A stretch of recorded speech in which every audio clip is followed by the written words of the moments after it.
মুখের মধ্যে অক্সিজেনটা লাগাই রাখছি, কেন লাগাই রাখছি অনুভূতিটা অন্যরকম। কারণ আপনারা বলে বুঝাইতে পারতেছি না। আমার এই বস্তুটা লাগানোর মেন কারণ হলো, যাওয়া কালকে রাত্রে 3টা দিকে আমি মানে কি ঘুম থেকে হঠাৎ হজা কইলাম। কারণটা হইলো কি, আমি যে এই যে ঘুমাইছিলাম, আমি তো বলতে পারি না, ককটা বইয়া পড়ছিল, তো আমার নিশার টিশার বন্ধ হয়ে গেছে, তো আমি বলতে পারতেছিলাম না। সকাল পর্যন্ত আমার অসহ্য লাগতেছিল। যখন সানটান করে আমি অফিসে গেছি, আমার স্টাফে জিজ্ঞেস, স্যার ভালো আছেননি? যখন আমার কথার অনুযায়ী ওরা বুঝতে পারতেছে আমি অসুস্থ হয়ে গেছি, তো বলতেছে, স্যার আপনার কি হয়েছে? তো আমি বললাম এরকম কথা, রাত 3টার দিকে আমি অসুস্থ হয়ে গেছি স্যার। তো বললো, স্যার এখানে একজন ডক্টর আছে, চলেন যাই, গিয়ে আমি ট্রিটমেন্টটা করে আসি। তো এই যে আমাকে নিয়ে আসলো, আসার পরে এখানে আমাকে একটা ইঞ্জেকশন দিল। ইঞ্জেকশন দেওয়ার পরে আমার এই নেবুলার মেশিনটা আমার এখানে আইনা রাখছে, এটা আমাকে ফুললি আমাকে পরাই দিল। পরানোর মেন কারণ হলো কি, এই ককটা যেটা কাশের জন্য আমাকে লাগিয়েছে, এটা মানে ওয়াশ করানো হবো, তারপরে নাকি কাজটা ভালো হয়ে যাবো।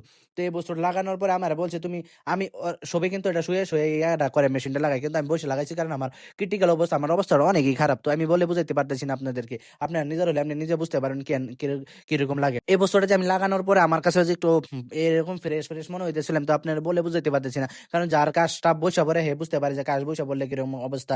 নিঃশ্বাস নিতে পারতেছিল না, নিঃশ্বাস ছাড়তে পারতেছিলাম না, এরকম অবস্থাটা আমার হয়ে গেছিল। তো রাত্রে তো আমি ঘুমাইতে পারি না, সারা রাত আমার কষ্ট করে যাওয়া হয়েছে। তো এই যে কষ্ট করে রাতটা খাটানোর পরে সকালে যখন আমি মিস্টাফের কাছে বললাম, মিস্টাফ আমাকে এই সুন্দর একটা জায়গা নিয়ে আসে, কিন্তু এই ফেসিলিটিটা আমি পাইছি এত সুন্দর, আমার কাছে ভালো লাগছে, মানে ট্রিটমেন্ট আমি পাইছি। তো এই যে আমি যে বসে বসে রইলাম, বহুত টাইম হয়ে গেছে, কিন্তু আমার অসুবিধা লাগতেছিল, কারণ শুয়ে থাকলে এটা অন্যরকম। তো আমি মোবাইল টোবাইল টিপে ভাবলাম তো চলো যাই, পেমেন্ট সেমেন্ট করে আমি কইলাম যে কি করবো আর, ওখান তো বসে থেকে লাভ নাই, চলো যাই। তো আমি মানে কি, আমার কাছে টাকা টাকা বেশি আসছিল না, ও পেমেন্ট করতেছিল, কিন্তু আমি দিই না পেমেন্টটা করতে, কারণ নিজের বেমার নিজের হয়েছে, নিজে তো পেমেন্ট করতে লাগবো।